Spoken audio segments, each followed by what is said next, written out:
everyone out there. My name is Harshita Lohani and I'm a research scholar by profession at IIT Bombay. So in the last video I talked about 5 phases of depression and I also gave some of the solutions to you guys. In this video I'm going to talk deeply about those solutions. So the first solution was you have to accept that it's not gonna last forever, it will end soon.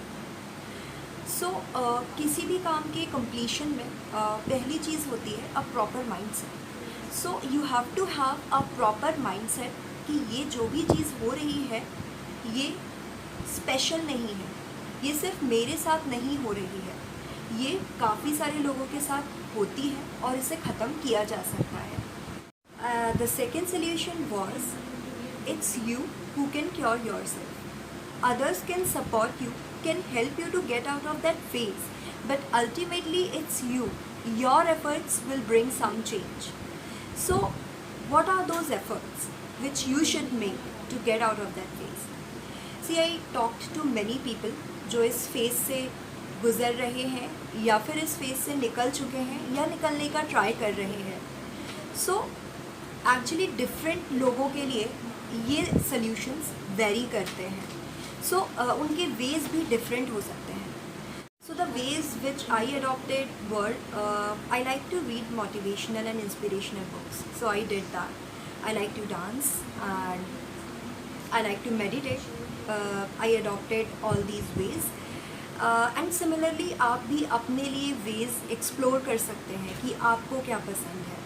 सो आप अपने पूरे दिन का एक schedule बना सकते हैं जिसमें आप वो चीज़ें इंक्लूड कर सकते हैं जो आपको करना पसंद है, जो आपको हैप्पीनेस देते हैं. And one thing I like to highlight is that उस फेज़ में मोस्टली लोगों को लगता है कि हम अपने काम पे फोकस नहीं कर पा रहे हैं या फिर हम कॉम्पिटिटिवली परफॉर्म नहीं कर पा रहे हैं अपने करियर में. So I want to share one thing that it's completely okay. एक बार आप अपने आप को पूरी तरह से समय देंगे, उस फेज़ से बाहर निकल आएंगे तो आप डबल एफिशिएंसी के साथ काम कर सकते हैं.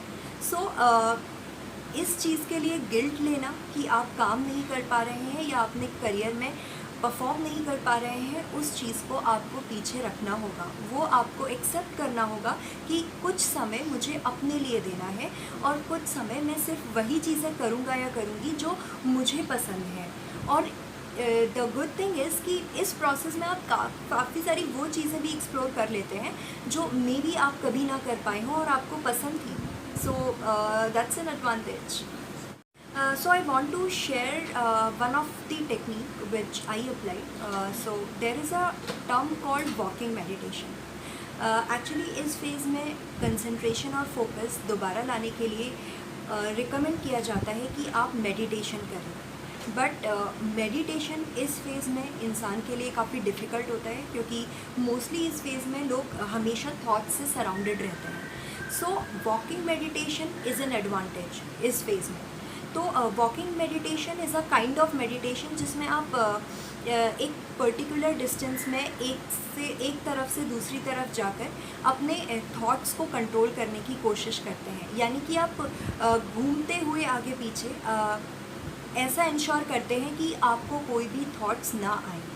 So this is a kind of trick which can really help you because बैठ कर आराम से मेडिटेशन करना थोड़ा डिफ़िकल्ट होता है एज़ कम्पेयर टू वॉक करके और अपने फुट स्टेप्स पे फोकस करके, अपने ब्रीदिंग पे फोकस करके अपने कुछ टाइम के लिए थॉट्स को अपने दिमाग में ना लाना.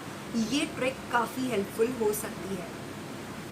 Okay, so the third solution was try to share each and every thought inside your mind to anyone. So yes, उस टाइम पे कुछ लोगों को स्पेशली जो इंट्रोवर्ट्स होते हैं उन्हें मुश्किल होता है लोगों से शेयर करना.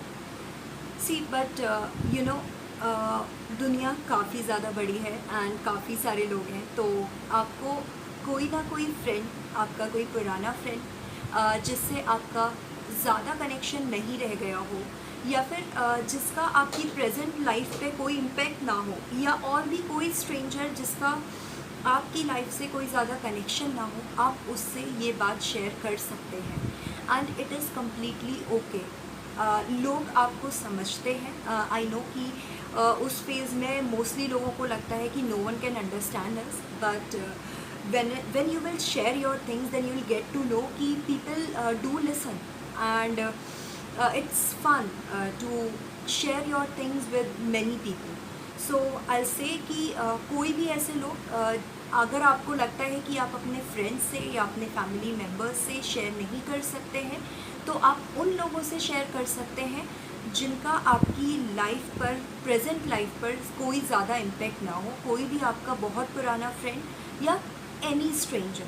So that thing can help you a lot, because thoughts को निकालना बहुत ज़रूरी है, एंड वो आपको किसी भी तरह निकालना होगा, अदरवाइज़ वो आपके दिमाग में घूमते रहेंगे और एक नेगेटिव थॉट से you will get many negative thoughts, and that will be detrimental to your mental health.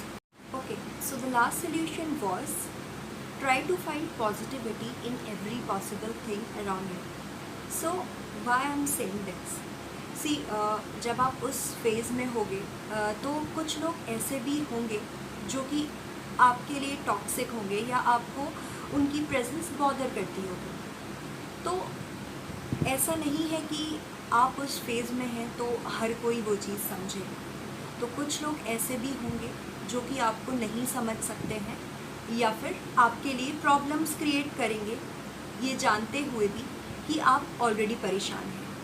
तो उन लोगों से बिना डरे या फिर बिना कोई बहस करे सबसे अच्छा वे है कि आप हर कोई जो भी आपकी लाइफ में है, कोई पर्सन या कोई थिंग या एनीथिंग अराउंड यू, आप उसमें कोई ना कोई पॉजिटिविटी ढूंढें.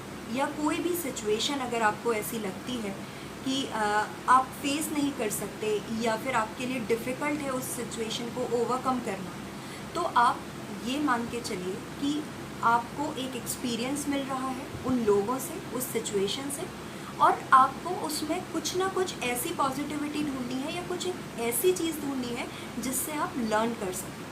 So this is very important. Otherwise already उस फेज़ में you have so many negative thoughts, और अगर कोई पर्सन की प्रेजेंस या कोई सिचुएशन होने की वजह से आप और ज़्यादा नेगेटिविटी में इन्वॉल्व हो रहे हैं, so that will be very harmful for you. So it's better कि आप सारी चीज़ों में कुछ ना कुछ एक ऐसी चीज़ ढूंढ लें जो आपको लगता है कि आपको कुछ नया सिखाती है. सो आई थिंक ये सारी चीज़ें हैं जो कि आप करेंगे तो डेफिनेटली आप अपनी एक अच्छी मेंटल हेल्थ को वेलकम करेंगे, and I will be very happy to keep share many different ways जो भी मुझे मिलेंगे in my next videos. So please like it, share it and subscribe it if you like it. Thank you so much.